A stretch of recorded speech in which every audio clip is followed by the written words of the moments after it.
Miércoles 6 de mayo, estamos empezando con la mesa 2 del foro virtual COVID-19. Yo soy Jordi Meléndez, codirector de Factual, y le paso la palabra a nuestra moderadora, Cita Méndez, quien está en España. Hola, buenos días allí, por allá, buenas tardes por acá, son las 8 aquí en España. Allí tenemos un rango desde 12 de la mañana, bueno, hasta aquí. Soy Cita Méndez, responsable de la coordinación ejecutiva de la Asociación Española de Comunicación Científica. Y bueno, voy a estar dirigiendo un poco la mesa 2. Esta es la segunda mesa de este magnífico foro virtual hispanoamericano. Y en esta mesa lo que vamos a tratar principalmente es infoxicación, desinformación y pandemia. Para ello tenemos a 4 ponentes de lujo, voy a mencionarlos y voy a dejar que ellos mismos se presenten y que introduzcan, ya nos introducimos en el tema con una primera pregunta. Recordar que esta pandemia del COVID-16 en la que estamos inmersos ha provocado un aumento exponencial de desinformación en todo el mundo, que es un poco de lo que va a tratar esta mesa, y un aumento facilitado por este caldo de cultivo de miedo en el que estamos inmersos, que ha catalizado toda una serie de informaciones confusas, desinformación, infoxicación, como decimos, alrededor de la pandemia. Alrededor de estos 3 principales conceptos vamos a basar la mesa, en la que, si queréis, podemos dar paso pues a Rocío Benavente, que lleva aquí con nosotros un ratito ya, que se presente. Y la primera pregunta con la que quizá, Rocío, si puede ser, puedas comenzar esta mesa, sería cómo identificar esa desinformación en estos momentos de crisis y convulsión y tantísima información. Cómo identificar la desinformación, cómo procesarla para prevenirla, poder prevenirla y combatirla. Pues nada, os paso la palabra a Rocío Benavente. Bueno, yo quiero empezar dando las gracias a la organización por haberme invitado. Es un lujo participar en un evento así desde casa. Es una pena que nos hayamos perdido el viaje a donde fuera, pero bueno, esta es una buena forma de suplirlo. Yo soy la coordinadora de Maldita Ciencia, que es un proyecto dentro de Maldita.es, un medio que se dedica precisamente a la verificación. Nosotros hacemos la parte de ciencia y salud, sobre todo. Entonces hemos estado con las máquinas a todo ritmo durante los últimos 2 o 3 meses, dedicados básicamente y casi en exclusiva a comprobar y explicar todo lo que ha tenido que ver con la desinformación en torno al coronavirus y el COVID-19. ¿Cómo se identifica la desinformación? No es nada fácil, y menos en un momento como este, en el que tratamos de un tema del que tenemos muy pocas certezas, y eso hace que haya mucha desinformación que ni siquiera en el momento podamos saber si lo es o no, porque la información y lo que sabemos pues va avanzando poco a poco, ¿no? Pero hay algunas cosas que son bastante obvias. Por ejemplo, todo lo que promete soluciones muy sencillas a un problema tan complicado como este es algo que debería hacernos sospechar. Todo lo que apele a nuestras emociones en un tema tan científico y que debe ser tan técnico como la lucha contra una enfermedad es una cosa que también debería rechinarnos.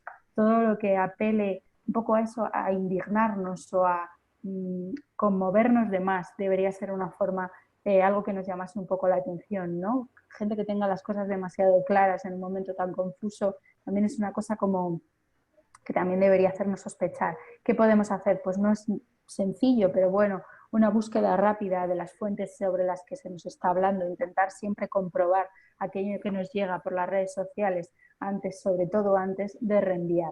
Hay que pensar sobre todo que todos somos responsables del entorno informativo en el que nos movemos, y todos tenemos un papel para parar los bulos y la desinformación antes de que se haga demasiado viral y ya sea imposible casi desmentirla.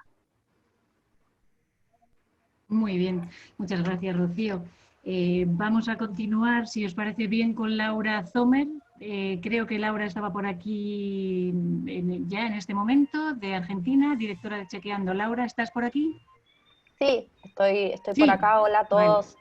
Vale. Hola, gracias tanto a los organizadores como a vos, Cita, como a los más de 100 participantes que en este contexto tan complicado para todos deciden invertir un rato en que pensemos juntos cuáles son los desafíos, ¿no? a los que nos enfrentamos. No sé si querés que siga con la misma pregunta que hiciste, agregando algo más a Rocío, o si querías Y formularme otra pregunta, si no, como vos si digas. pudieras añadir algo a lo que ha dicho Rocío, Bueno, está bien. sí, claro, dale. Claro. Sí, claro, claro que sí. Yo en estos días, cuando hablo de desinformación o de infodemia, recuerdo una característica que nosotros en Chequeado hacemos verificaciones de contenidos virales sospechosos desde hace más de 5 años, y siempre marcamos este componente que decía Rocío de lo emocional, ¿no? Eso que te llama mucho la atención, eso que parece la salvación, es aquello que antes compartimos, ¿no? Y no hay demasiada investigación hecha en América Latina, y eso es cierto, pero lo que hay de investigación en el mundo y nos muestra es que la desinformación no es un problema exclusivo de gente no educada. Por el contrario, hay gente educada que tiene algo que se llama jactancia al saber, que le hace pensar que la desinformación es un problema de los otros, ¿sí? O de los otros en términos de calidad educativa, o de los otros en términos etarios, o es un problema de los jóvenes, o es un problema de los adultos mayores o las personas mayores. La primera como recomendación a todos nosotros, seamos ciudadanos, seamos comunicadores o seamos periodistas, es cuanto más tengamos presentes y conozcamos nuestros propios sesgos, más chances vamos a tener de reaccionar de manera responsable frente a estas emociones. ¿Y qué tiene que ver esto con la pandemia o con la infodemia que enfrentamos actualmente? Yo digo que acá estamos como en la tormenta perfecta, y la desinformación se aprovecha. ¿La desinformación se aprovecha de qué? Bueno, justamente que en la incertidumbre que mencionaba Rocío, que tienen algunas de las respuestas la ciencia frente a esta nueva enfermedad, y no estoy diciendo con esto que la ciencia está haciendo mal su trabajo, o que la ciencia no está haciéndolo incluso de una manera extraordinaria, que quizá cuando en unos años leamos sobre la historia de la ciencia en este periodo, la celebremos muchísimo. Lo que sí tenemos que tener presente como periodistas es que la voz de la autoridad, que hace unos meses podía ser un científico, o un estudio científico, o un médico especialista en infectología, o un sanitarista, en este caso, si nos apuramos, nos puede llevar a reproducir desinformación. ¿Por qué? Porque la COVID-19 es una enfermedad nueva, porque en el mundo faltan los expertos en COVID-19 porque es una enfermedad nueva, y porque nosotros como periodistas no estamos acostumbrados a entregarle a nuestras audiencias incertidumbre. En general fuimos formados para como en el lugar del saber, en el punto de yo voy a explicarte cómo son las cosas, yo voy a ayudarte. Esto por suerte fue cambiando en los últimos años, ¿no? Con las audiencias con mucha más intervención, pero hay algo del rol del periodista, que el periodista quiere, como en castellano argentino decimos, cantar la posta, ¿no? Tirar la posta. Y yo la recomendación fuerte que tengo es, hoy cualquier periodista y cualquier editor tiene que sentirse que canta la posta cuando, como dice Rocío, no es asertivo, o en la mayoría de los casos no es asertivo. ¿Por qué? Y bueno, porque tenemos evidencia limitada, porque esta evidencia va cambiando con los días,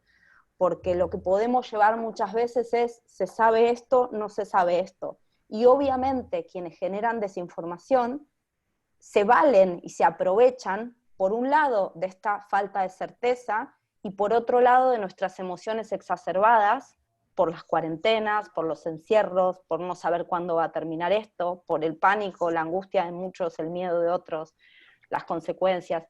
Entonces, sé que vamos a seguir y ya me extendí bastante, pero yo tengo como 2 principios en estos meses, ya que llevamos trabajando exclusivamente, igual que Rocío, desde Chequeado en temas de pandemia, es que cada vez que vayan a trabajar un contenido se pregunten si no están aumentando innecesariamente el miedo o el pánico en la gente con eso que van a publicar, y que se pregunten también si no están llevándole a la gente una esperanza como falta de papeles, digamos, como una esperanza falsa, o a veces no es falsa, pero una esperanza exagerada, infundada, ¿no? o abultada, ¿no? Entonces eso sería una primera aproximación.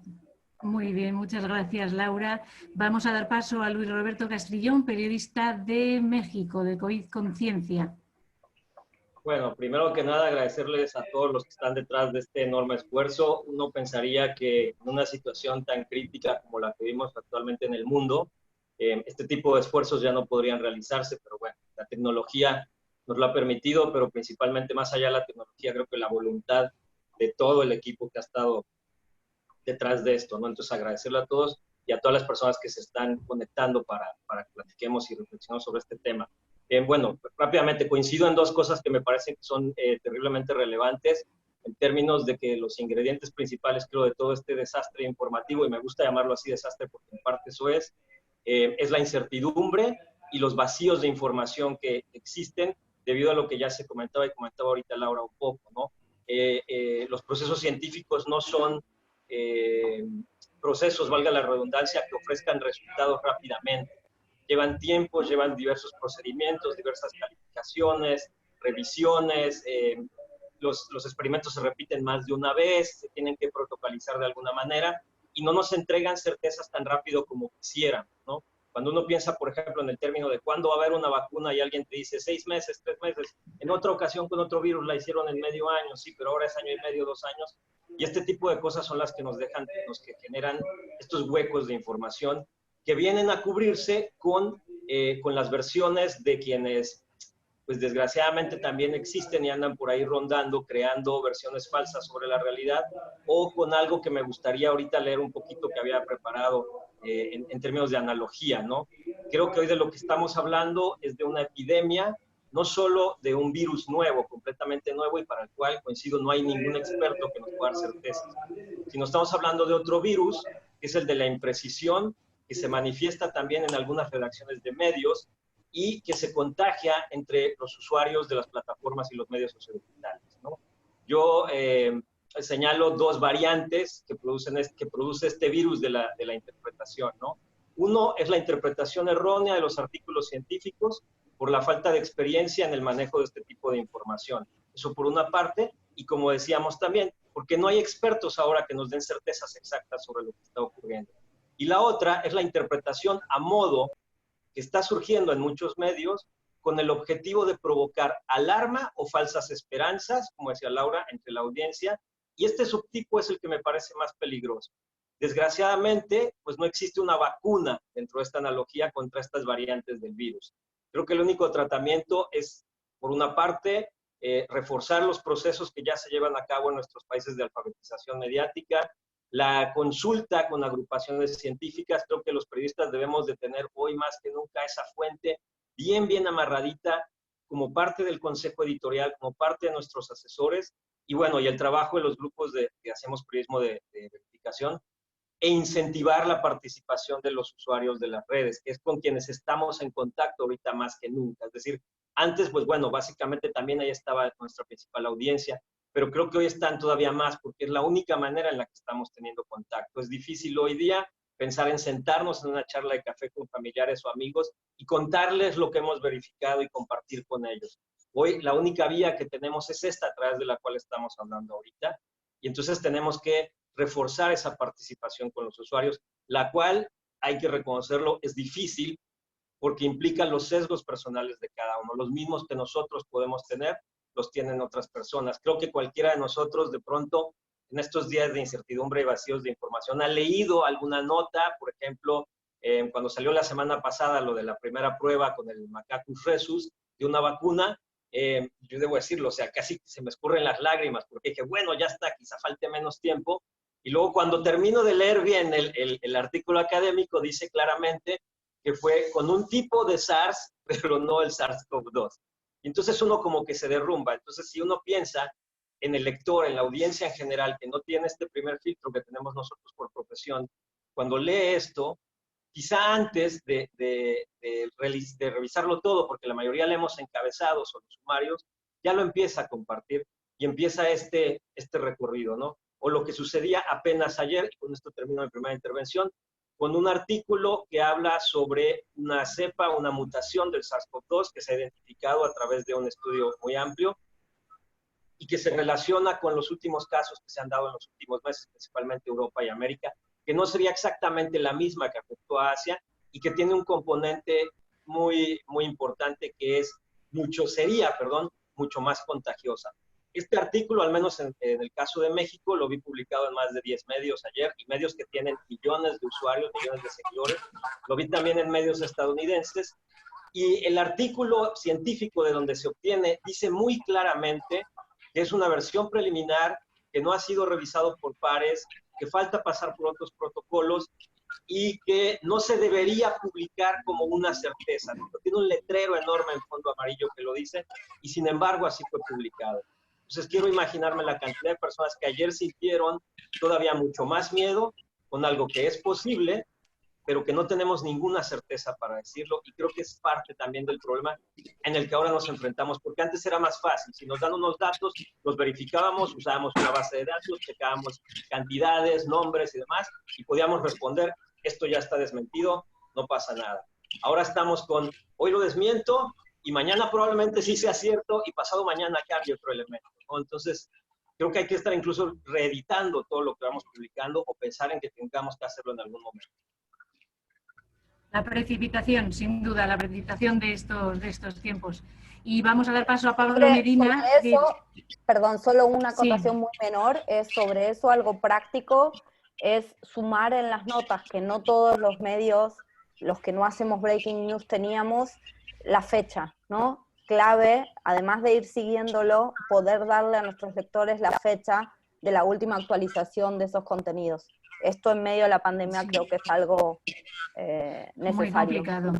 Sí, es necesario, pero es complicado por cómo se está precipitando todo, por los tiempos que se están llevando. Vamos a dar paso a Pablo Medina, director de Colombia Check. Hola a todos, muchas gracias por la invitación, muchas gracias a todos los que están tomando tiempo de sus aislamientos, cuarentenas o como se diga en sus países para escucharnos. Yo soy el director de Colombia Check, como decía Cita. Nosotros somos un medio de fact-checking en Colombia, y como casi todos los medios de fact-checking del mundo estamos dedicados a cubrir la pandemia, en particular lo que pasa en Colombia, pero obviamente hay muchas desinformaciones que se vuelven internacionales y que vamos cubriendo así no sean directamente relacionadas con Colombia. Y lo que estaban diciendo mis colegas ahora me hace surgir una reflexión, y es que nuestros usuarios, nuestros lectores, usualmente cuando buscan un medio de fact-checking, buscan respuestas tajantes. Incluso varios medios de fact-checking, incluido el nuestro, tenemos calificaciones que dicen de tajo así, esto es falso, esto es verdadero, y eso es lo que busca la gente cuando nos lee. Muchas veces no necesariamente busca complejidad, sino quiere saber esto sí o esto no. Y como decía Luis Roberto, en este caso no es tan así, porque la ciencia pues no tiene respuestas definitivas, sino respuestas que se van construyendo a partir de consensos, y que con el tiempo van evolucionando y van mejorando y van perfeccionando, o incluso se van desmintiendo por el mismo proceso de cómo se hace ciencia. Y eso nos pone un reto a los fact-checkers de cómo presentar, no solo cómo investigar la información, no solo cómo entender la información que estamos publicando, sino cómo presentársela al público también.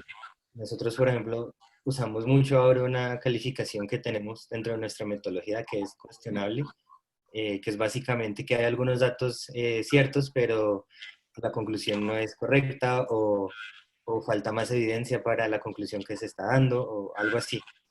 Y me hace pensar mucho en cómo nuestra audiencia está entendiendo estas cosas que nosotros publicamos, porque me hizo pensar mucho esta mañana, por ejemplo, que ayer Israel anunció, parte del gobierno israelí anunció que había desarrollado un anticuerpo que podría funcionar para tratar el coronavirus. Y nosotros hace unos días antes habíamos publicado un artículo que desmentía otra cosa, que decía que Israel ya tenía lista una vacuna contra el coronavirus, que son dos cosas completamente diferentes, pero estaba viendo en nuestras menciones esta mañana que algunas personas pensaban que lo que nosotros decíamos sobre la vacuna, que es falso que esté lista, porque Israel no tiene una vacuna lista, se refería a el anticuerpo que había desarrollado Israel, que es una cosa diferente que estamos investigando hoy, a ver qué podemos entrar a explicar al respecto. Y me hace pensar, bueno, ¿cómo podemos hacer más claro que las cosas que estamos publicando son falsas o ciertas o cuestionables en el punto en el que las publicamos, pero que pueda haber una evolución constante? Nosotros lo que estamos haciendo pues seguimos el consejo de Laura. Nosotros tenemos siempre las fechas en nuestros artículos, y cuando hay alguna evolución sobre la información al respecto, nosotros ponemos una actualización dentro del cuerpo del artículo, y si es necesario en el título también, y especificamos la fecha de la actualización. Incluso en algunos hemos tenido que hacer 3 o 4 actualizaciones, y cada actualización tiene su nueva fecha, porque pues todo va evolucionando muy rápido, los números van cambiando muy rápidamente, cosas que antes se pensaba que no servían, quizás luego se compruebe que sí servían, o al revés. Entonces estamos ahí en constante actualización de nuestra página, y siempre mirando lo que ya hemos publicado en nuestros archivos, viendo qué falta aclarar, qué información nueva tenemos que agregar en artículos anteriores. Pero de todas maneras sabemos que mucha gente no lee todo el artículo, que simplemente ve el título en redes sociales o en WhatsApp o donde sea que lo haya visto. Y estamos pensando también maneras de dejar más claro que la información que estamos publicando es time sensitive, como se dice en inglés, o sea que con el tiempo va a estar evolucionando, y estamos pensando también algunos formatos gráficos, algunas estrategias en redes sociales para aclarar eso. Pero me parece que es una discusión fundamental ahora para que todo el mundo esté mejor informado. Muy bien, gracias, Pablo. Me gustaría, gracias. Sita, Sí. ¿puedo Dime, comentar muy rápido? Es que las cosas de las que estaba hablando Pablo me parecen súper interesantes, porque nosotros nos hemos encontrado exactamente en los mismos problemas.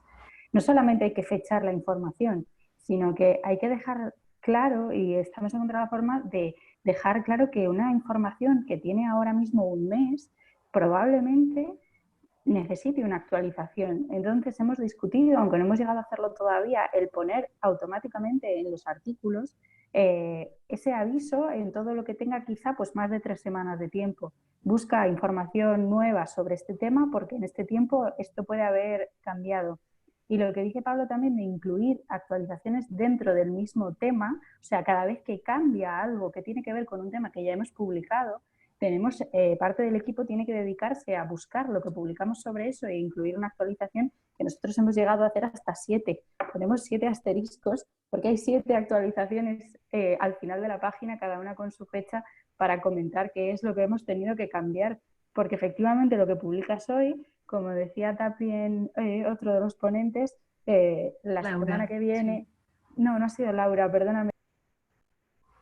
Luis, se nos ha ido Roberto. Rocío. Se nos ha ido Laura. Rocío, no te estamos escuchando. Has bloqueado tienes el mute el micro. Hola, ahora ya. Ahora ya sí. Nada, que lo que dices que hoy no es cierto, quizá la semana que viene pues esté más cerca de sí serlo y luego otra vez que no. Entonces es un poco locura. Sí. Eso enlaza un poco con otra pregunta que quería hacer. Eso, ¿qué estrategias se están siguiendo en los medios y con qué herramientas? Si hay alguna herramienta que pueda servir para, aparte de las actualizaciones, que parece que estáis todos absolutamente de acuerdo, algún otro tipo de herramienta o alguna técnica que pone a trabajar a los equipos en actualizar toda esa información y que no se convierta de esa manera por desactualización en una infodexia, que es lo que está sucediendo, ¿no? Sí, Laura, creo que quieres contestar? No hay solución perfecta. Yo creo que en la misma línea de lo que dice Rocío estábamos discutiendo nosotros por un tema de esto, de responsabilidad con los usuarios o con las audiencias, de si debiéramos aclararle esto mismo, de esta nota ya tiene 10 días, la evidencia puede haber cambiado, y sí saber que parte de la organización y del workflow de cualquier redacción, por más de que en muchos de nuestros casos sean redacciones pequeñas, tenemos que saber que a veces vamos a tener que elegir entre no hacer nuevo contenido para asegurarnos que el que tenemos disponible no esté contribuyendo a desinformar. Y el ejemplo de lo que daba Pablo con Israel es, sí, el lector que identifica la diferencia entre la desinformación de la vacuna y el nuevo hallazgo que se difundió ayer, es aquel que probablemente ya hizo doble clic en el link de redes o que ya pasó del título la bajada. Y cuanto más cada uno de nosotros conozca cuál es la manera en la que nuestras audiencias están consumiendo nuestro contenido, más chances tenemos de darle respuestas más responsables a eso.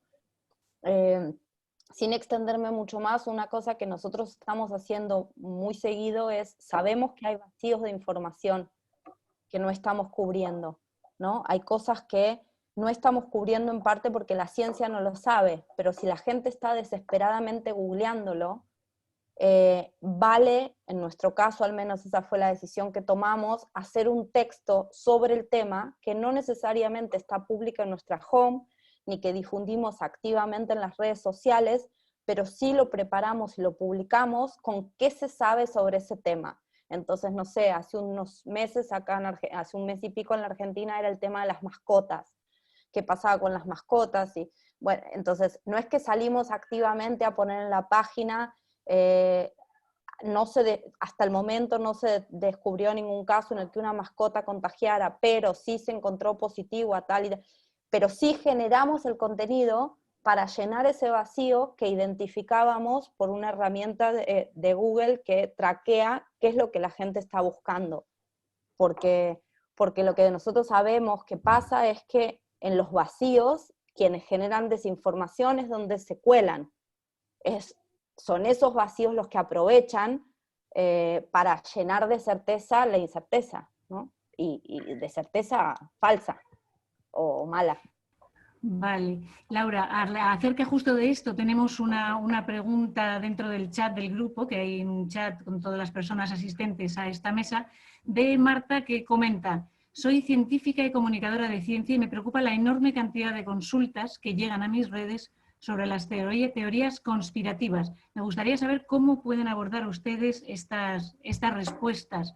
Luis Roberto, que hace mucho que no escuchamos algo tuyo, ¿podrías contestar a esta pregunta, a esta cuestión de qué hacemos con las teorías conspirativas? ¿Cómo se abordan? Tienes el micro en silencio, te recuerdo. A ver, ahí está, ¿ya me Ahora escuchan? ya está.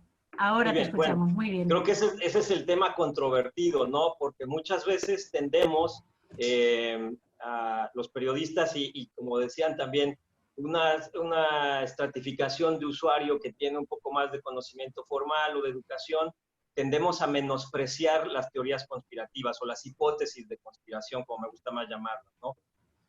¿Por qué? Porque consideramos que vienen de gente que es mucho más aprensiva.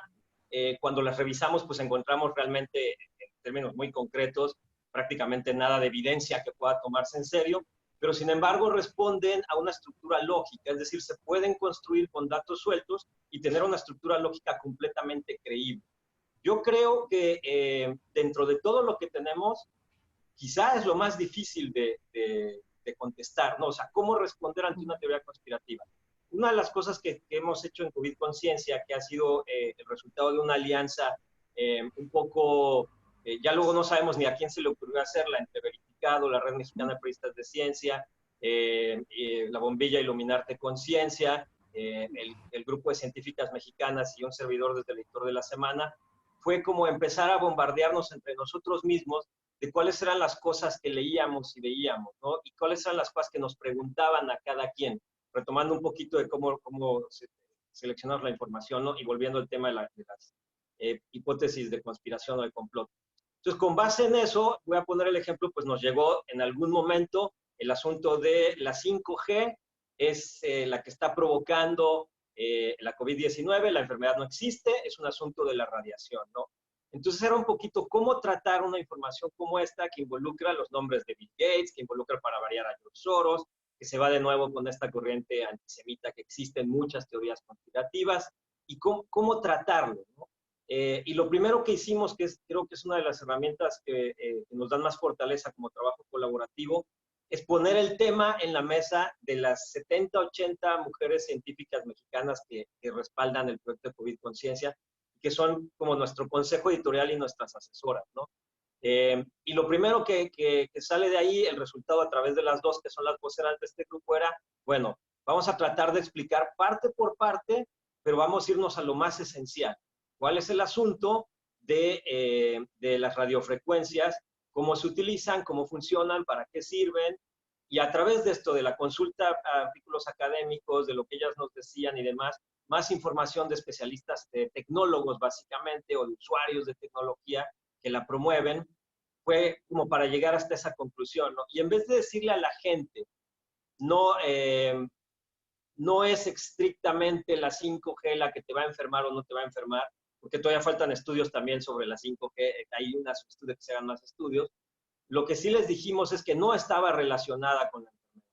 Es decir, podíamos descartar una parte, pero lo otro no podíamos afirmar, como decía Pablo hace un momento, así como, no, a ver, la 5G no te hace ningún daño absolutamente, porque también faltan elementos de prueba para esto. Con esto no quiero decir que yo crea que sí lo hace, ¿eh? Sé que son radiaciones no ionizantes, pero de todos modos, si nos ponemos muy categóricos, podríamos causar este efecto de generar una certeza que esté más allá de lo que pasado mañana o dentro de 3 meses se pueda identificar. Y el otro elemento que identificamos es que había un conflicto de mercado entre Estados Unidos y China por la dominancia en las telecomunicaciones actualmente, que como China va más adelantado, mucha de la información que ha surgido en Estados Unidos, incluso real sobre la 5G, tiene una tendencia a tratar de posicionarse mejor en el mercado y quitar de posicionamiento a la tecnología china en la 5G.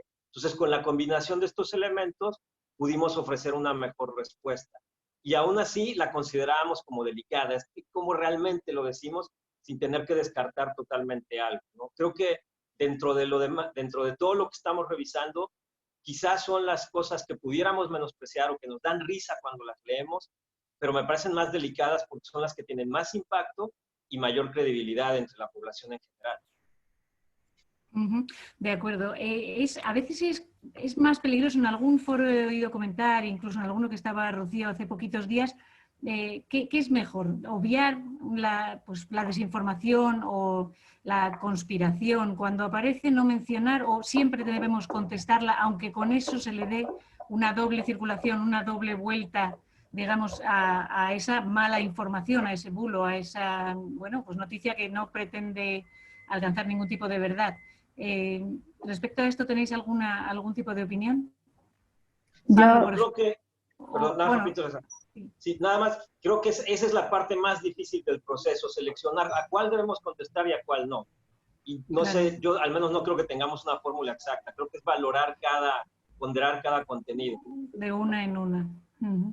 Sí, Rocío. Yo, un poco con lo que, de acuerdo con lo que decía Laura antes, yo creo que los agujeros de desinformación como falta de información, es por donde se cuelan la gente que aprovecha determinadas situaciones para sacar tajada haciendo desinformación como mala información, ¿no? Yo creo que no hay bulo pequeño, quizá alguno en algún momento, pero básicamente todos, por muy absurdos que puedan parecernos, pueden hacer dudar a alguien. Y si ante la duda, al buscar más información, solo encuentra esa desinformación que alguien ha hecho a mala idea porque nadie ha pensado que mereciese una explicación, pues ya está, eso es todo lo que se va a encontrar. Entonces yo creo que a veces, no sé si por una cuestión de elitismo, de pensar que, bueno, pues que estamos en una capa de manejo de información quizá un poco por encima de la media, o por lo menos por encima de parte de la población, que eso no se lo puede creer nadie, ¿no? Eso es una tontería y no merece la pena nuestro tiempo y nuestro esfuerzo. Pues yo creo que eso es una estrategia que no da buenos resultados, que deja a parte de la población que quizá tenga menos conocimientos en un área concreta o menos habilidades o menos costumbre de manejar información, un poco desatendida, un poco, no sé, a su suerte, ¿no? Y creo que esa gente, bueno, pues que si le puedes ayudar explicándole brevemente. Nosotros, igual que comentaba Laura, tenemos un formato de artículo que se llama Un qué sabemos, lo llamamos, que es que sabemos sobre determinados temas sobre los que tampoco... Uf, alguien está dando golpes. Sí. ¿No? ¿Sí? Ya, parece que ha parado. Vale. Eso, creo que todo merece una explicación lo más sencilla y comprensible, pero comprensiva posible, incluyendo todos los aspectos que se puedan mencionar de interés en un tema. Y entonces yo sí creo que merece la pena desmentir todo lo que hay. Sí. Vale, todo lo gracias, que Rocío. Tenemos aquí una pregunta del chat también. Ahora mismo te doy... Bueno, dime, Pablo, que no te estoy dejando. No, yo quería apuntar que, además de que estoy de acuerdo con lo que dice Rocío, que si la gente se está preguntando por algo, deberíamos responderlo. También creo que deberíamos ser conscientes de que tenemos niveles de divulgación. Digamos, si hay algo que muchas personas se están preguntando, nosotros lo ponemos en nuestra página y en nuestras redes para que le llegue el desmentido a la mayor cantidad de gente. Si es algo que no se ha movido mucho, pero que de todas maneras desmentimos, lo ponemos en nuestra página para que quien lo googlee lo pueda encontrar el desmentido, pero no lo ponemos en redes, por ejemplo. Y así tenemos como varios niveles. Vale. Sí, googlear los temas extraños, digamos, que nos chocan, que cantan, es importante. Tenemos una pregunta de Andrés Tapia, de Perú, del USAT.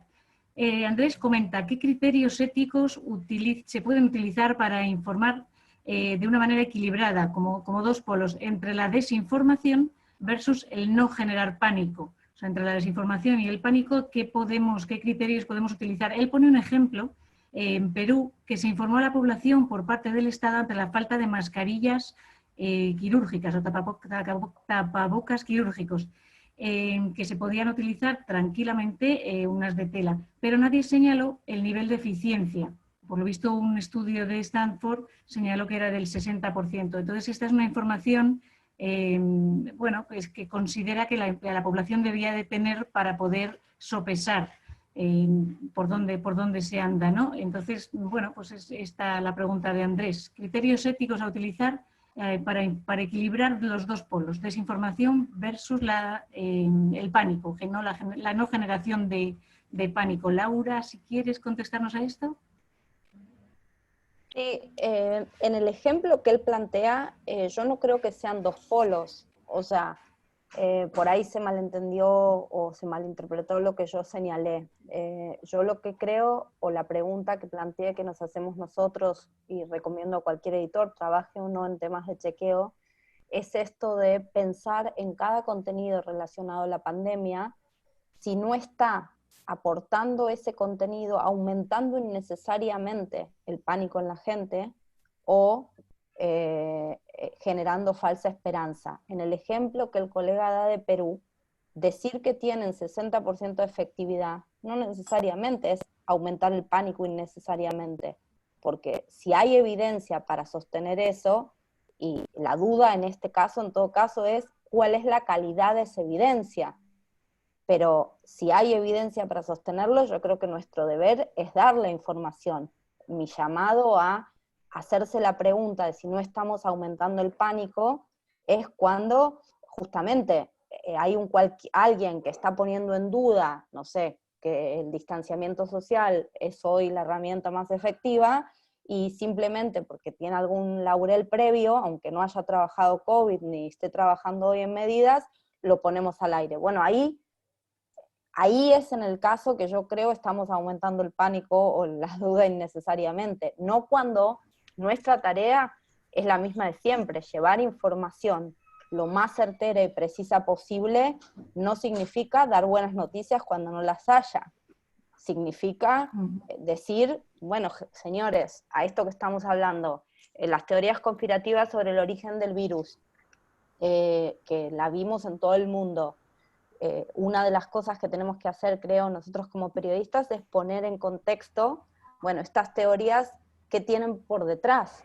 ¿Qué tienen por detrás? Bueno, en parte tienen la geopolítica mundial, porque aparecen contenidos que dicen que lo creó Estados Unidos y lo llevó a China, y aparecen contenidos que dicen que lo creó China en un laboratorio. Entonces, por ahí, si le llevamos a la misma vez a nuestros usuarios estas dos cosas y le explicamos qué pasa, la persona tenga algo más de duda de dónde viene, o por qué quizá nos están queriendo manipular con uno de esos contenidos cuando nos los dan separado, sin reconocer que también está circulando, quizá en otra burbuja informativa, ese otro contenido. Pero quizá fue, digamos, mala interpretación de lo que yo quise decir. Yo creo que tenemos que informar siempre que tenemos evidencia, la mejor evidencia disponible en el momento que informamos, en todo caso aclarando la calidad de la evidencia, si es que, nada, no es lo mismo un paper con todas las características de review o lo que sea, que los preprints que aclaran así grande que eso no debería difundirse en la prensa. Entonces, si la prensa lo difunde, y aclare que se trata de algo no revisado. Referenciarlo, ¿no? claro, No referenciarlo siempre. Ese tipo de cosas son las que digo cuando nos preguntemos si no estamos aumentando el pánico. Muy bien, gracias. Una pregunta, bueno, que puede resultar fácil o difícil. ¿Cuáles han sido los bulos más difíciles de verificar alrededor de COVID-19 que os habéis encontrado en cada uno de los países, ¿no? A ver si hay diferencia o hay unanimidad en cuanto a los bulos o al tema de bulo más complicado. Si queréis empezar por cualquiera de vosotros. A ver, Luis Roberto, por ejemplo. Creo más que sí, bueno, es que creo que hemos compartido los mismos temas, ¿no? O sea, está el asunto de los orígenes, están las causas del virus, qué animal fue el que permitió el tránsito del virus hacia los humanos. Quizá en el caso de México hay una cuestión que tiene que ver mucho con el contexto sociopolítico que se vive en el país después de las últimas elecciones presidenciales. Y el principal problema que hemos tenido es el tema de las cifras, ¿no? Hay un verdadero enredo con el tema de las cifras, con el tema de las estadísticas.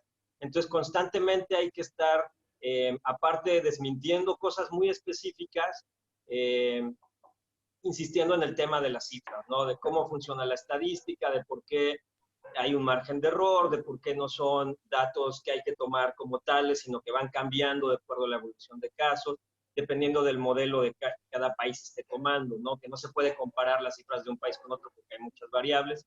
Ese quizás ha sido el tema más constante, hablando en general en México, ¿no? Ahora, en el caso de COVID Conciencia, yo creo que uno y dos de los temas han sido, repito, ese de la 5G, porque teníamos que hablar de ese contexto geopolítico que había detrás para tratar de dejarlo más claro, para tratar como de superar los propios sesgos que existen entre quienes estaban difundiendo esa información.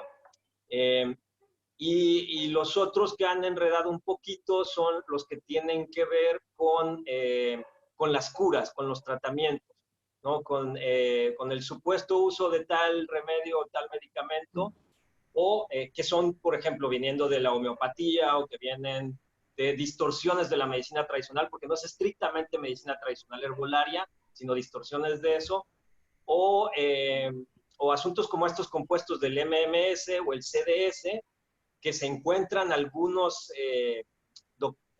papers que hablan sobre el uso del dióxido de cloro como desinfectante, pero en superficies, ¿no? O en ambiente, en aerosol, pero no para inocularse.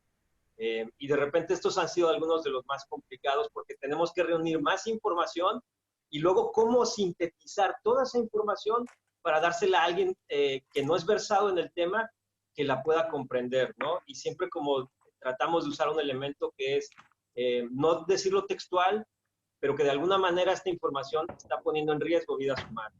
Es como otra clave que hemos usado mucho en COVID Conciencia, ¿no? Como dile el riesgo de usar esto, pero yo creo que serían esos temas, ¿no? Al menos los que nos ha tocado un poco más complicados, con todo el tema de estadísticas, las supuestas curas, y ahora, bueno, estamos trabajados con el tema de las variantes y la cepa esta que cambió, que es como complicado explicarlo también. Muy bien. Pablo, ¿quieres contarnos algo al respecto? Bulos Sí. complicados en Colombia. El más complicado que tuvimos fue que al señor Nicolás Maduro, presidente de Venezuela, se le ocurrió ofrecer a Colombia una máquina para hacer pruebas de coronavirus.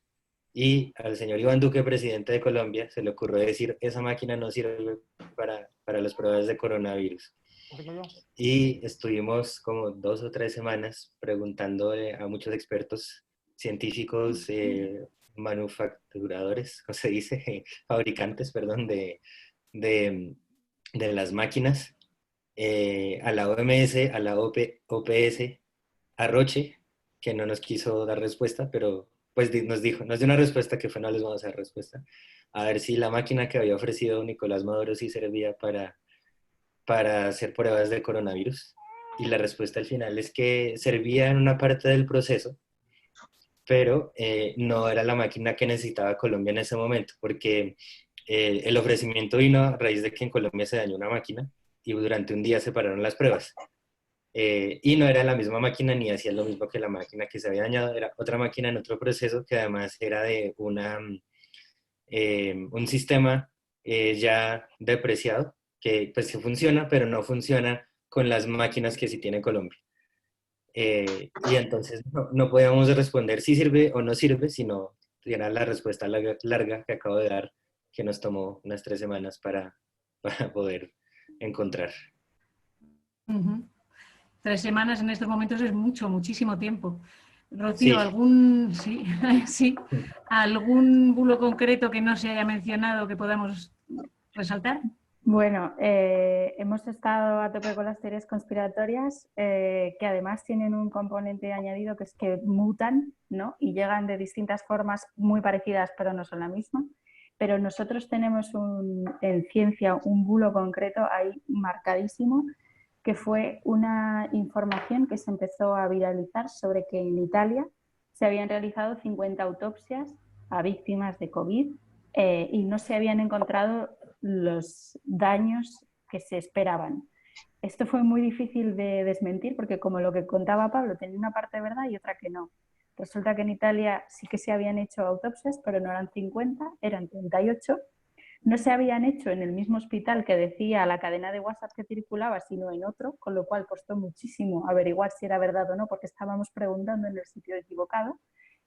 Sin embargo, parte de los investigadores sí estaban en ese hospital, pero nos habían dicho que no, porque lo que hacían no era unas autopsias como tal, sino una versión simplificada de una autopsia, porque las autopsias completas no se podían hacer por cuestiones de bioseguridad, pero los resultados sí encajaban con lo que se esperaba que se encontrase según los daños que se sabían del coronavirus. Es decir, que había una parte cierta, pero muchos de los detalles concretos de los que tiras para comprobar si algo es verdad o no, no eran como tal.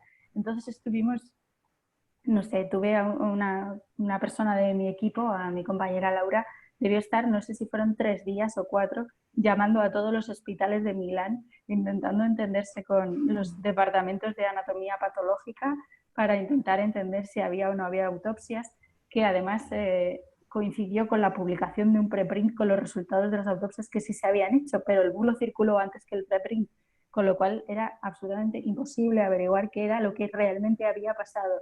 Y bueno, pues nos volvimos bastante locas, así como bulo que nos ha traído de cabeza, ese. Laura, ¿tenéis vosotros alguno? En el caso nuestro, el ejemplo que elegiría y que coincide con varios de lo que señalaban, nosotros trabajamos últimamente planteando como que hay 4 categorías de desinformación que estamos encontrando repetidas, no solo en Argentina, sino a nivel, quizá ustedes ya sepan que los chequeadores del mundo estamos haciendo una iniciativa común desde enero en Coronavirus Fact, liderada por la International Fact Checking Network, y que en América Latina, junto con España y Portugal, hicimos una base de LATAM Chequea, donde ya hay más de 1.200 verificaciones cargadas de más de 30 medios de la región, y el patrón o los patrones comunes que identificamos, varios ya los mencionaron. Uno tiene que ver con el origen del virus y las teorías conspirativas, ahí va mi ejemplo. Otro con mucha desinformación sobre cómo se contagia, en parte por este vacío de que la ciencia no lo... Digo, sabe una de las formas, pero no dice categóricamente que no se contagia de otros modos, ¿no? O no dice tan categóricamente. Hubo mucha desinformación vinculada a un paper que se leyó mal, de cuánto tiempo vive el virus en distintas superficies, ¿no? Y eso algunos medios del mundo salieron a decir como que se contagiaba como el sarampión con el aire, entonces bueno, hubo mucho de ese revuelo. Después una tercera categoría que ya la mencionó Luis Roberto y que apareció muchísimo, de falsas curas o falsos tratamientos, y que esto apela al centro de lo que decíamos, de todos nosotros, aunque estamos informados, tenemos toda la previsión y todo, cuando leemos a veces algo que nos da esperanza, y sí, nos pasa esto de que nos emocionamos y decimos esto va a terminar y vamos a poder volver a la vida normal, etc. Entonces hay muchísimo de eso. Y una cuarta, que tiene un poco que ver con lo que mencionaron, pero no del todo, hay bastante desinformación sobre falsas medidas de los gobiernos o alcances distintos a lo que la realidad tienen las medidas. Y la razón de esto en parte es porque hay muchísimas normativas nuevas, pero además muchas en cantidad. Y la gente no está habituada a leer un montón de resoluciones, normas, decretos que remiten a otros, etc. Entonces, esas son cuatro como cajas o tipologías que planteamos, que obviamente podrían dividirse en 6 o en 5, según como quisiéramos, pero que nos sirven para trabajar. De esas, las que tomamos primero al mismo grado de viralización son las falsas curas, porque obviamente lo que nos preocupa ahí es que la gente o se automedique o salga a comprar y deje después sin medicación a la gente que realmente lo necesita, etc.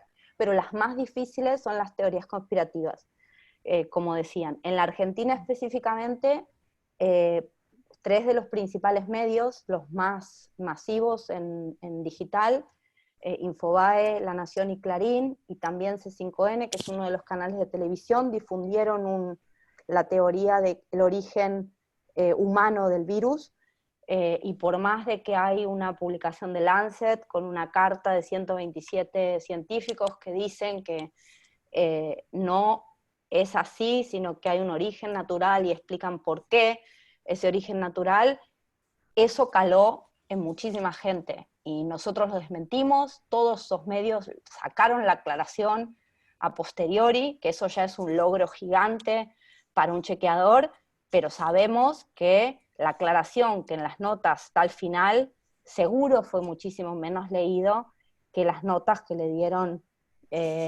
para rato de clics durante el tiempo que lo tuvieron subido. Y ese fue el caso de los más difíciles, porque no sé si lo siguieron, pero el Washington Post publicó una columna de opinión donde una persona de algún modo validaba esa teoría. Entonces, claro, los medios argentinos a los que nosotros nos habían chequeado, nos mostraban esa columna como diciendo, vos chequeado, me venís a corregir a mí, el Washington Post te está diciendo eso. Y ahí es donde de vuelta nosotros tenemos que ser cuidadosos en plantear, no lo está diciendo el Washington Post, lo está diciendo una columna de opinión, y la evidencia disponible hoy es esta, ¿no? Pero bueno, esa sin duda, hasta el momento al menos, fue la más compleja. Hay que leerlo todo, está claro. Una siguiente pregunta que nos hacen desde el chat, Polet Herrera, de Puro Periodismo. ¿Cómo están contrarrestando o verificando las cifras diarias de COVID-19 que están dando los gobiernos en los respectivos países? Esto, Rocío, te he oído resoplar desde aquí. Perdón. Tema complicado. Esto es una guerra, es una guerra. Tal cual. La guerra de los números, de las cifras, eso es un horror.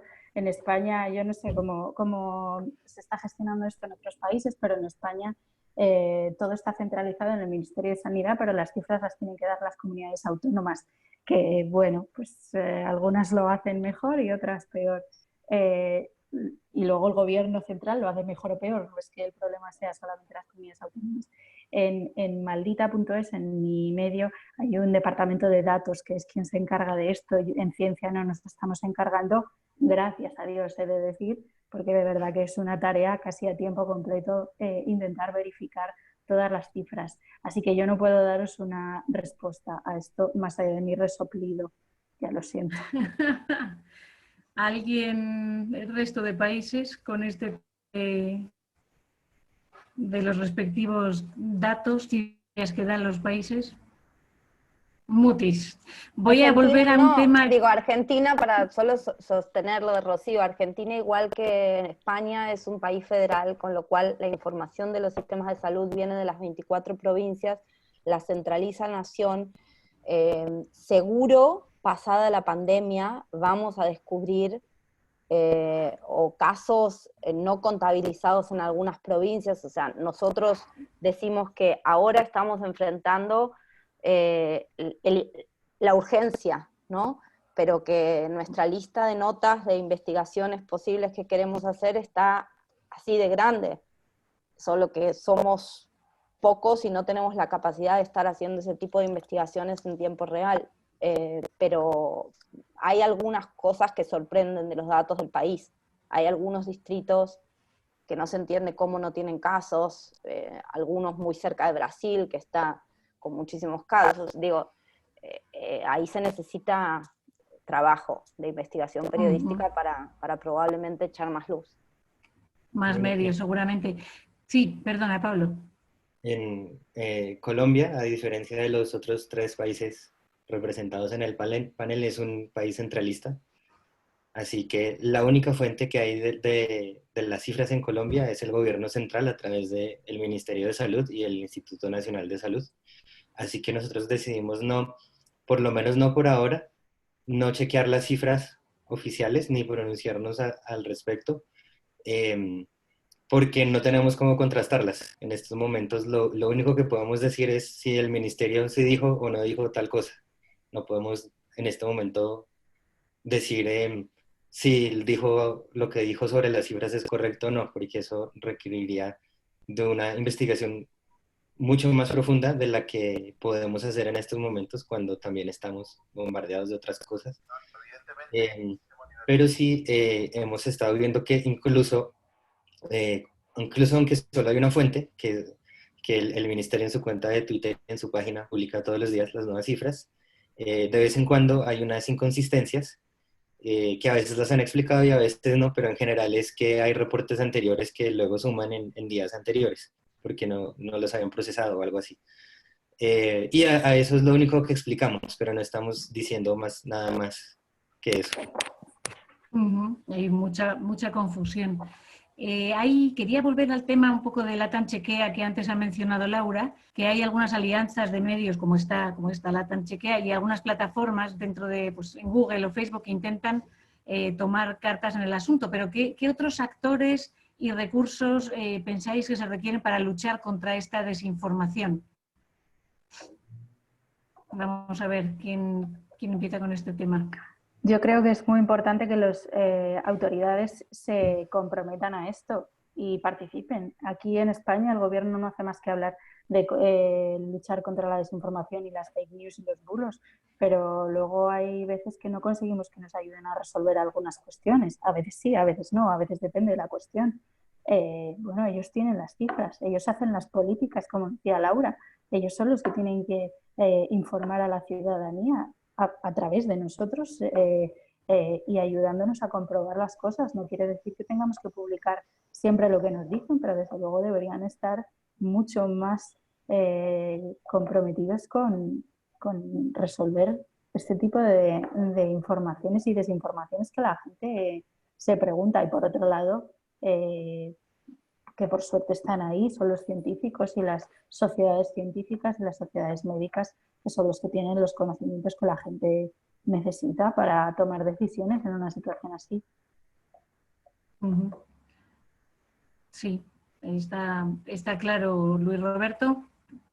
Sí, coincido con lo que se acaba de decir. Creo que un problema grave que estamos teniendo en todos los países pues es el manejo de las cifras, ¿no? Se prueban diferentes modelos estadísticos. Pues, las propias personas que hemos entrevistado sobre el tema, aunque no hemos publicado en COVID Conciencia sobre eso, digamos, yo un poco más personalmente, es como que es muy difícil explicarlo en términos sencillos, cómo funcionan todas estas fórmulas. Pero digamos, el factor común es que nunca dan cifras exactas. Y se han hecho algunas publicaciones, hemos visto en medios de cómo esta insistencia en comparar entre cifras y entre países, y eso es en lo que sí de alguna manera hemos como explicado cada uno de los miembros del colaborativo de COVID Conciencia, decirle a la gente, mira, aquí está la evidencia, ¿no? O sea, no puedes comparar un país con otro porque son distintas variables. Eso por una parte, ¿no? Por la otra, está este problema de que vivimos en América Latina, creo, en común, y en Portugal también, ¿no? Y creo que en España lo están teniendo también en esta coincidencia que tenemos de formas sociopolíticas, que es que le tenemos una terrible desconfianza a la autoridad. Es decir, por más que a veces la autoridad nos esté dando las cifras, dudamos de lo que nos están diciendo, y generalmente no están siendo tan transparentes. Por ejemplo, en el caso de México, sí se hace una conferencia de prensa todos los días a las 7 de la noche, cada uno de los 32 estados del país hace la suya en las tardes, luego le pasan la información a la Secretaría de Salud a nivel central, y de ahí, bueno, se procesa y se presenta a nivel general del público. Pero bueno, esto se ha aclarado que lleva también días de atraso, es decir, nunca es la información exacta del día, porque hay que procesar mucha información. Somos más de 120 millones de habitantes en el país, entonces se vuelve complicado, ¿no?, manejar esta información. Pero lo que sucedió es que a lo largo de las conferencias de prensa, de repente, gracias a que se cuestionaba, se empezó a decir, bueno, es que no les habíamos dado tal dato, ¿no? Es que no les habíamos explicado cómo se maneja esta cifra, es que no les habíamos explicado cómo se dan estas tablas, es que no les habíamos dicho cuál era el momento exponencial o el del crecimiento máximo. Entonces esto ha minado también la desconfianza, aunque existe gente que sí cree fervientemente en lo que se esté diciendo, ¿no? Creo que eso lo hace muy difícil cuando hablamos del manejo de las cifras, y cuando vemos que a otros países les está ocurriendo lo mismo, creo que lo que decía Laura es importante, es como quizá tenemos que dejar esos temas ahorita de lado, si bien son importantes, no tenemos las herramientas en este momento para explicarlas, o también lo que se decía, y es un poco lo que hemos hecho en COVID Conciencia, pues es hablar con los expertos, ¿no? Tratar de tener este roster, este pool de gente especializada, que es la que nos puede de pronto orientar para ir preparando otros materiales, ¿no?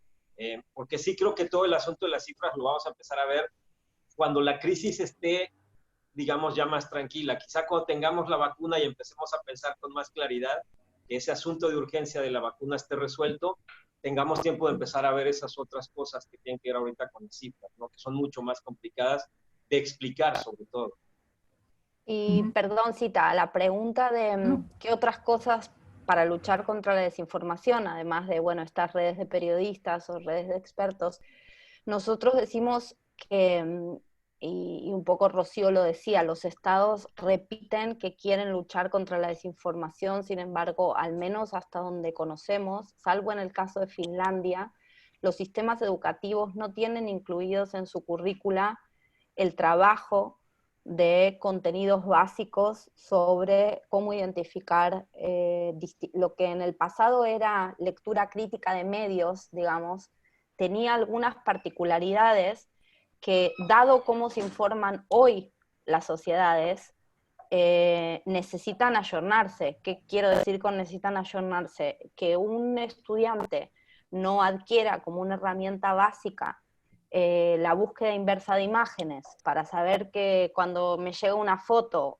que puedo saber si esa foto es de hace años o de otro país, pareciera que nuestros estados no se están tomando tan en serio las herramientas que sí tienen hoy día a disposición. Y yo no estoy diciendo que con educación vamos a terminar con el problema de la desinformación. Lo que yo digo es, este problema llegó para quedarse, por la manera en la que funciona lo que se llama el consumo incidental de noticias. No es que como en el pasado por ahí nos sentamos a ver el noticiero, informarnos y después nos vamos a divertir y después, no. Los contenidos informativos todo el tiempo están en nuestro teléfono y se mezclan con otro tipo de contenidos. Entonces, hay mucho desde lo educativo, sea de educativo formal, en los distintos niveles, secundaria, en primaria, adaptados obviamente en universidad, que al menos en América Latina no estamos viendo como una política firme ni enérgica de ninguno de los países. Y por otro lado, sin más compromiso de las plataformas, que no todas lo han mostrado, de efectivamente invertir en educación de sus audiencias y en presentar información. O sea, recién este mes se anunció por primera vez que YouTube va a empezar a hacerse algo de cargo de que tiene algo para decir respecto de la calidad de algunos de los contenidos que circulan. Digo, tuvo que llegar la pandemia para que una plataforma donde millones y millones de personas contestan cuando se le pregunta cómo se informan, contestan YouTube, asuma que tiene algo para hacer contra la desinformación. Entonces, creo que, y tomo YouTube por tomar una, pero digo, creo que seguro hay más para reclamarle a las plataformas sobre qué tienen que contribuir, que no necesariamente, en mi caso claramente no es por ahí, que no tiene que ver con ni bajar contenidos ni censurarlos, sino mucho más que ver con informar a sus audiencias y no potenciar el contenido basura.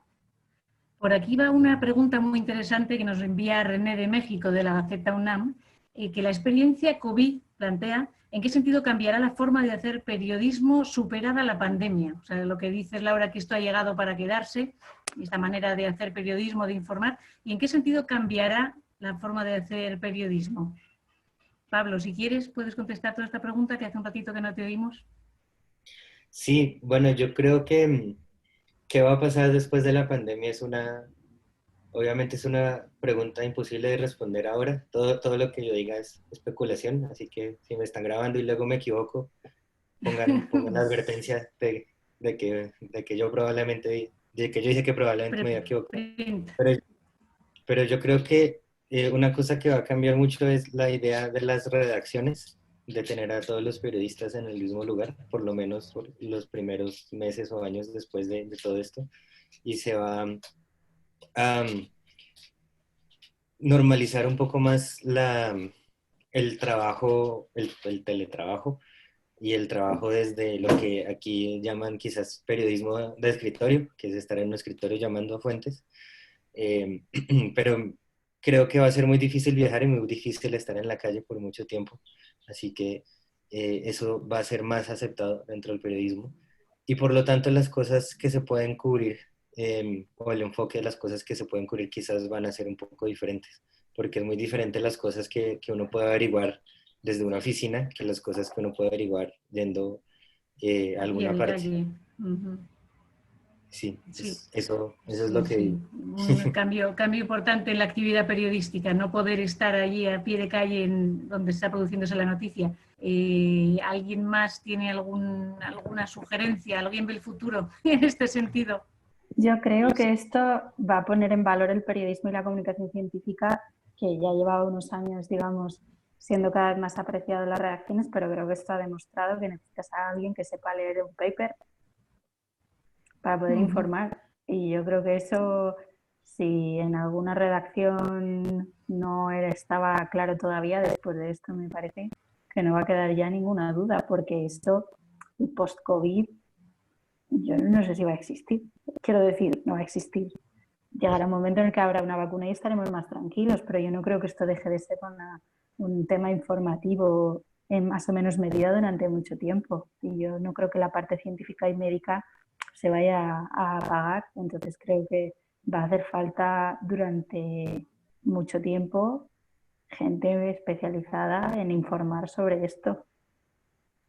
Es una buena consecuencia, digamos, ¿no? Jordi, ¿nos Sí. quieres decir algo? Sí, yo quería, o sea, escucho a Rocío y les escucho a todos y quisiera también hacer una pregunta que me quema las entrañas, y es, si ustedes no identifican que en este momento las distancias entre las personas que desean consumir información verificada, científica, cada vez son más grandes con las personas que de ninguna manera van a hacerle caso o ni siquiera están interesadas en consumir y entender esa información. Es decir, de pronto yo veo cómo hay rallies en Estados Unidos de cientos, miles de personas saliendo a las calles. Por más que haya buenos medios y quizá nunca antes se había hecho un esfuerzo tan riguroso para verificar la información, al mismo tiempo siento que esas distancias son cada vez más insalvables. No sé ustedes qué percepción tienen de esto y, cómo lidiar también con una situación así, ¿no? Porque estamos hablando de millones de personas. Yo es que creo como que en las situaciones de crisis e incertidumbre hay quien saca partido polarizando a la gente. Y yo creo que esta situación es muy polarizante. Y con lo más básico, además, con nuestra salud, la salud de nuestra familia, con la economía como consecuencia, ¿no? Entonces, sí, ¿cómo se hace? ¿Cómo se evita? ¿No? Eso no lo sé. Ojalá tuviésemos alguna idea. Probablemente, como dicen los compañeros, esto es de lo que tendremos que pensar después, ¿no? Cuando pase la urgencia y podamos irnos a lo importante, que esto también lo es. Pero sí, yo también creo que hay una polarización que hay quien está favoreciendo, claro. Y Y, en todos los países, además, también en España lo estamos viendo. perdón, en esa línea que dice Jordi, yo creo que esa es parte de la razón de por qué la desinformación es efectiva. Entonces, voy a dar un ejemplo y voy a ser súper breve, pero nosotros estamos viendo ahora, ya pasados 50 y pico de días de cuarentena, que empiezan a aparecer los tópicos tradicionales polarizantes de la sociedad con la excusa de la pandemia, pero que vuelven a cortarse por quién está a favor o quién está en contra de los temas que tradicionalmente estamos a favor o en contra. Entonces, hubo toda una controversia desde hace 10 días por el tema de los presos que salieron de las prisiones siguiendo las recomendaciones de los organismos de derechos humanos, que en el caso de Argentina, en la provincia con más presos no llegan al 3% de los que salieron, y muchos de esos salieron por haber cumplido la condena, ni siquiera es que salieron por ser grupo de riesgo. Pero claro, públicamente se presentó como una liberación masiva de presos, porque esa es una agenda históricamente que lleva un grupo de partidos en la Argentina. Entonces, ¿qué se generó? Que ante la sensibilidad de la pandemia se utilizan las banderas históricas polarizantes para cada uno llevar agua a su molino. Creo que el gran desafío, que hasta ahora al menos los chequeadores no lo tenemos para nada resuelto, es, bueno, ¿qué estrategias podemos desarrollar? Que una probablemente tenga que ver con algo que Rocío mencionó en algún momento, de desarrollar más capacidad de empatía, de no pensar que aquel que no cree en la ciencia o que no cree en la razón moderna es un tonto o algo así. Entonces, empezar a tener conversaciones que de veras sean conversaciones en donde se escuche, no poniendo el oído, se escuche como de verdad cuáles son las razones que esa gente le hace pensar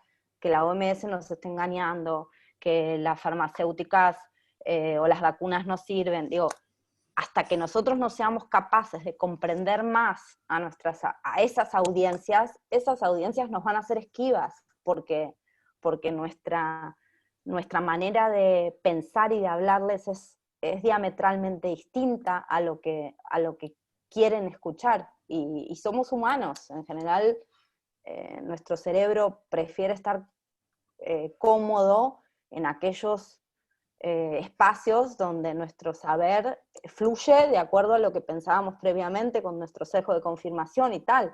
Entonces, seguro hay un trabajo pendiente, que no es solo de periodistas, es de académicos, que investigadores que vayan al campo, que trabajen, neurocientistas, psicólogos, etcétera, que nos ayuden a enfrentar la desinformación con otras herramientas que no solo tienen que ver con la generación de datos o de poner esos datos a disposición de manera atractiva, sino con estas otras cuestiones que en algún caso es esto de una escucha y una empatía que por ahí nos falta. Sí, contextualizar bien todo y empatizar con todos los que nos están recibiendo la información. Y vamos con, quizá sea la última pregunta, porque ya vamos quizá llegando al final de nuestro tiempo. Pablo Saldaña de México, de AUNAM Noticias, nos pregunta o nos comenta si es válido desenmarañar ahora entramados políticos o quizá económicos también de quienes utilizan en su beneficio la desinformación o la manipulación, o en general cualquier cosa que tenga que ver con COVID-19, ¿no? O debemos dejarlo para después, una vez que la pandemia haya pasado, entre comillas, ¿no? Porque ya tenemos claro que no va a pasar sin más. ¿Qué hacemos con todos estos entramados políticos y económicos? ¿Cuándo empezamos a darles más importancia, si es que va a suceder esto? ¿Alguien? Yo creo que sí es momento de... Perdón, ¿sí? ¿No interrumpí a nadie? Okay. Creo que sí es momento de también ponerles atención. Quizá nos lleven otro tiempo y tener que consultar otras fuentes, utilizar otras herramientas, pero lo hemos estado comentando ahorita a lo largo. O sea, estos entramados políticos y económicos que siguen existiendo en nuestros países, que vienen desde antes de la epidemia, están aprovechando el escenario y el contexto de la pandemia, para poner sus propios discursos al frente y para tratar de ganar espacios dentro del contexto sociopolítico en cada uno de nuestros países. Entonces, no veo que podamos hacerlos a un lado. Creo, por ejemplo, en el caso de COVID Conciencia, sí estamos trabajando más con todo aquello que tenga que ver estrictamente con lo científico, ¿no? Pero si hablo en general de verificación, me parece que sí es necesario que tomemos estos temas, porque son precisamente los que están distorsionando la información. Lo que hemos visto principalmente en el caso de Estados Unidos en las últimas 2 semanas es a agrupaciones directamente que apoyan al gobierno de Trump o a la figura personal del presidente de Estados Unidos, Donald Trump, y que son quienes están detrás de la promoción, por ejemplo, de estos pseudomedicamentos como el MMS y el CDS. Es decir, sí hay un contexto político. La gente que fue a este rally, creo que fue en Michigan, si me equivoco, una disculpa, y que se presentaron armados queriendo entrar al edificio de la municipalidad, del ayuntamiento, a exigir que se levantara, o del Estado, pero no recuerdo bien, a exigir que se levantaran las medidas ya de restricción de movilidad. Son grupos de la derecha estadounidense que están a favor de Trump y que no podríamos dudar que estén involucrados dentro de estos movimientos, además en un país que está en un proceso electoral abierto, básicamente, ¿no? No sé cuáles son los calendarios electorales de otros países, pero por ejemplo nosotros en México tenemos elecciones el próximo año y el proceso oficialmente empieza en septiembre. Entonces me parece que sería ingenuo no ver que ciertas actitudes tanto de la oposición político-partista como el gobierno federal pudieran estar impregnadas de ciertos contextos que están afectando o que están aprovechando más bien el actual de la pandemia. Entonces, si se nos presentan, creo que también hay que atenderlos, ¿no? Y ya a lo mejor por cuestión del tiempo señalar lo que se había dicho de cómo enfrentar todo este asunto y si el periodismo va a cambiar. Yo creo que el periodismo lo que tiene más que cambiar es recuperar su esencia, de convertirse también en un espacio de diálogo entre la sociedad, ¿no? Como decía Laura, tenemos que tratar de escuchar más a la audiencia, de saber qué es lo que son personas que tienen ideas propias, formas de ver el mundo, y aparte también meter todos estos esquemas de alfabetización mediática y de educación, y de compartir con esas personas un nivel de diálogo que nos permita a todos entender, porque ahora leemos el mundo todos a través de una ventana, y no digo ahora en el contexto de la pandemia. Desde hace 20 años traemos un crecimiento acelerado de las telecomunicaciones, desde 2009 en adelante con el boom de la 2.0, y es cuando más información tenemos todo el tiempo, todo el día. Si vemos este nuevo contexto como una nueva ventana a través de la cual hay que ver, creo que el proceso educativo tiene que estar ahí presente de manera inevitable, ¿no? Y nosotros como periodistas me parece que somos uno de los primeros, como se diría, de las primeras líneas en el frente que podemos trabajar en ese sentido, con académicos, con investigadores, y bueno, y si el Estado, si los estados, gobiernos no se quieren sumar, pues nosotros tenemos que entrarle de alguna manera, ¿no? Incluso promoviendo iniciativas ante los congresos. Muy bien, sí, desde luego. Nos quedan escasos 7-8 minutillos. Quería quizá remarcar, a ver si podéis dar una última opinión, ¿no?, para cerrar esta mesa de intoxicación, desinformación y pandemia. hay una reflexión que se ha hecho dentro de esta mesa, que es que no hay bulo pequeño. Digamos, como decía Laura, el agujero de desinformación es por donde se va a colar cualquier cosa, sea pequeña, grande, no importa un poco su envergadura. ¿Podríais hacer alguna reflexión en cuanto a esto? Y ya con eso me parece que estaremos terminando. Pablo, quizá. Sí, yo quisiera decir ahí que tenemos, tanto como periodistas como consumidores de información, tenemos que entender que el ecosistema de medios ha cambiado drásticamente. Ya como decía Laura antes, no es que uno vea el noticiero, lea el periódico y siga con su vida, es en el momento en el que estamos, todo el mundo puede producir contenido y eso hace que la cantidad de contenido se haya disparado exponencialmente. Y por eso me parece necesarias iniciativas como las nuestras que estén pendientes de cosas que puede que no sean tema en un medio nacional, puede que no sean, que un editor o una redacción en el noticiero diga, pero esto es una estupidez, ¿quién va a creer esto? Sino que tenemos que estar pendientes de qué es lo que está creyendo y leyendo y recibiendo como información nuestra audiencia. Tenemos que estar disponibles para ayudarle a nuestra audiencia. Y lo que nuestra audiencia necesita son necesidades completamente diferentes de las que había en medios hace incluso unos años. Y por eso tenemos que estar siempre en constante evolución y en constante modo de autocrítica para ver qué es lo que funciona, qué es lo que ya no funciona, qué es lo nuevo que tenemos que enfrentar. Y, y tenemos que dejar claro eso no solo a nuestra audiencia, sino a nosotros mismos también, sino puede que las teorías de conspiración nos parezcan muy bobas, pero a una buena parte de nuestra audiencia no. Entonces, ¿qué vamos a hacer al respecto? Sí, y yo estoy súper de acuerdo, pero además sumaría que en esto de la línea de lo que dice Pablo, de tener capacidad de ser autocríticos y de no enamorarnos de alguna cosa que haya salido bien, también estar como abiertos a probar cosas y que no funcionen, porque si repetimos el modelo conocido que veníamos usando de los medios en un ecosistema de medios totalmente distinto, ya fracasamos antes de empezar.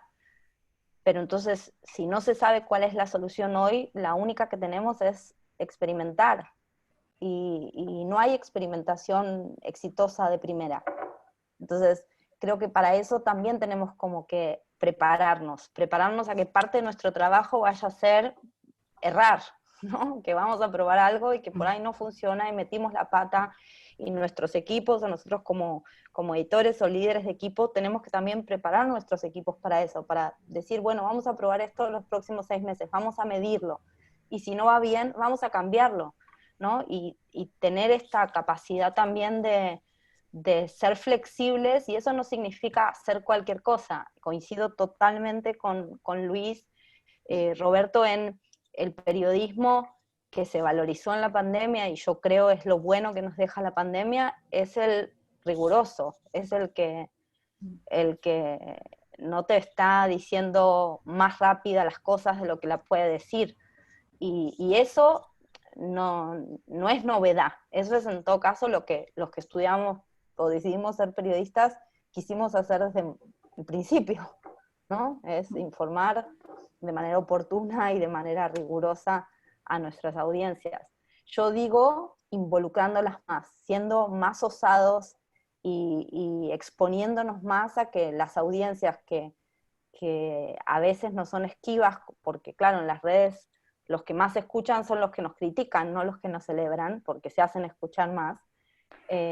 Si somos capaces de involucrar más a las audiencias, cuando uno le pregunta a alguien, ¿por qué compartiste esto? Si no sabías si era verdadero, ¿para qué lo compartiste? Y te contestan, compartí por las dudas, ¿no? Por las dudas. Nosotros decimos, bueno, por las dudas no compartas. O sea, por las dudas ayudá no compartiendo, ¿no? Pero esto es un trabajo, y es un trabajo que no necesariamente nos enseñaron en la universidad, o que cuando yo reporteaba temas de corrupción en La Nación no me decían que que parte de mi trabajo iba a ser tratar de convencer a las audiencias de que nos ayuden con esto. Entonces, creo que sobre todo es, si tengo que pensar en algo, es tener esta capacidad de saber que quizá nuestra profesión, en este contexto que nos toca vivir, que es alucinante por muchísimas cosas que nos deja crear, también es incierto y desafiante porque nos vamos a equivocar. El tiempo, sí, desde luego. Rocío, ¿no hay bulo pequeño? No hay bulo pequeño. Yo creo que como reflexión final, una cosa que yo siempre le digo a mi equipo cuando entra alguien nuevo o cuando alguien está un poco de bajona, es que nuestro papel es ser útiles, es prestar un servicio público y ser útiles. Eso probablemente no les hará ganar un Pulitzer nunca y probablemente no firmarán el gran reportaje de sus vidas que le valdrá las loas de toda la profesión, pero es muy satisfactorio también. Es un poco el principio que a nosotros nos guía. Por eso no hay bulo pequeño, porque para alguien es de gran ayuda que tú puedas explicarle o le ayudes a, no sé, hacerse una idea un poco mejor formada sobre por qué lo que tiene delante requiere o no su atención. Y efectivamente, como dice Laura, eso quiere decir que hay que arriesgarse a encontrar nuevas formas de ser útiles y algunas no van a funcionar y algunas luego las recordaremos con vergüenza y algunas significan que los miembros más jóvenes del equipo abran una cuenta en TikTok o en cualquier otra app que yo ya soy incapaz de comprender, pero donde hay una parte de la audiencia a la que le puede ser muy útil que les ayudemos a entender, bueno, pues cómo se ponen y se quitan los guantes con seguridad. Es así de sencillo a veces, pero eso es útil. Y entonces que no se nos deben caer los anillos por desmentir cosas que en otro momento quizá nos habrían parecido como que, bueno, porque si es absurdo, útil, ¿no? Claro, pues ya sí. está. Toda información. Esa es un poco como lo que nosotros usamos de guía, ¿no? A la hora de tomar decisiones también, de lo que decíamos antes, cómo informar rigurosamente sin crear pánico innecesario, ¿no? Cómo no aumentar la preocupación, pero aportar la información que la gente necesita. Pues si es útil, ya está, esa es la respuesta. Hay que ser útiles. Muy bien. Luis Roberto, nada, breve, por favor, que vamos Sí, ya terminando. Yo creo sobre todo que sigamos en estas alianzas que se están construyendo ahora. O sea, creo que la alianza que creó esta alianza internacional que sale desde el Instituto Pointer, de la red de chequeadores, lo que hace LATAM Chequea, el trabajo que cada uno de nosotros está haciendo, creo que debemos de mantenerlo. O sea, de alguna manera hemos estado intercambiando todos contenidos desde antes, viendo qué hace cada quien, pero creo que este momento que nos llamó a unirnos y a generar más fortalezas, lo debemos de mantener. Y al mismo tiempo que estamos creando esta comunidad y reforzando esta comunidad de chequeadores, y creo que los chequeadores estamos aquí, no voy a decir como mágicamente por algo, sino porque la propia sociedad empezó a reclamar de alguna manera que apareciéramos y que empezamos a dedicarnos a esto. Es decir, hace 10 años habían chequeadores o 20 en las redacciones, gente que específicamente tenía esta responsabilidad, pero no había tantos medios de chequeo como habemos ahora. O sea, estamos aquí cubriendo una necesidad. Entonces, aprovechemos también ese contexto para fortalecernos, para experimentar, como dicen, todo lo que podamos, pero sobre todo creo para que también creemos comunidad con la gente. Con esto de no hay bulo pequeño, no hay dato pequeño, no hay información que no valga la pena, toda información vale la pena, aunque sea para una sola persona en toda Iberoamérica o en todo el mundo, y si se la damos va a funcionar. Y acercarnos a eso, acercarnos más a la gente y decirles, preguntarles, ¿no? ¿Qué necesitan? ¿Cómo podemos ayudarlos a vivir con menos incertidumbre? Porque creo que, y no quiero sonar pesimista, pero creo que esto es este momento con la coyuntura de COVID-19, pero cuando la superemos no sabemos qué sigue. Y no vamos a saber qué sigue en los contextos políticos o económicos, que son los que vienen posterior, cuando vayamos a tener que poner en orden cada país después de la crisis sanitaria. Y, insisto, no quiero ser pesimista, pero después de todos modos el tema del cambio climático sigue ahí y sus efectos están presentes. Y la sociedad necesita certidumbres. Si nosotros en comunidad se las podemos dar, aunque sea un poquito, algunas certezas o llenar algunos de esos huequitos de información y hacer comunidad con ellos, yo creo que nos espera algo mejor a todos, aunque sean situaciones o contextos pequeños. Muchas gracias. Yo creo que ya debemos ir cerrando esta mesa número 2, ¿verdad, Jordi? Si no me equivoco, quiero agradecer muchísimo a Laura Zumer, directora de Chequeando, a Rocío Benavente, coordinadora de Maldita Ciencia, Luis Roberto Castillón, de COVID Ciencia, y a Pablo Medina, de Colombia Check, que han sido los 4 ponentes que han estado con nosotros esta tarde. Un placer haber estado con todos vosotros, con todos ustedes. Y por mi parte, poco más que decir. No sé si Jordi quiere decir algunas palabras para despedir la mesa. Muchísimas gracias, Cita. Simplemente agradecerles. Estoy muy emocionado de estar viendo en redes la cantidad de mensajes que se están replicando sobre esta mesa y sobre el foro. Creo que iniciativas como esta nos permiten mantener la conversación a pesar de la distancia, a pesar de la coyuntura, a pesar de la crisis.